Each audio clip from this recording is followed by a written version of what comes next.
Hey everyone, we're just going to talk for a few seconds about the presets in Lightroom Mobile.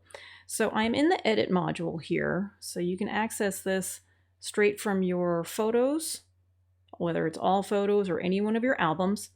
Just by clicking on the image, it goes into your edit module. So I'm going to click on presets down here at the bottom, and it analyzes each photo individually. It doesn't just automatically come up with some random stuff.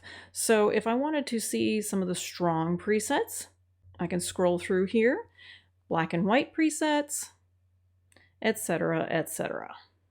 So let's look at some of the warm presets. So I'm going to pick this one just by, at random.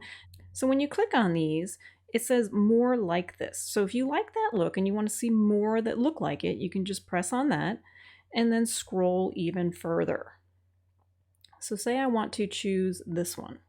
What I want to show you about this is when I click the checkbox or the check mark down at the bottom right, it brings me back to my edit module. But when I click on any of these effects, so the light, we can see where these sliders have been set that created this preset. So if you like a particular look and you're wondering how that look was made, go ahead and choose that preset and then come in here and click on all of these things and you can see what they did to it.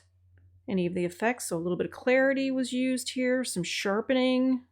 So when you are just learning and you're kind of not sure where to go with an image, definitely check out the presets and not only pick one, but learn what was done that made that preset attractive to you so that you can repeat the process again on your own in the future. Have fun with Lightroom Mobile. I'll see you next time.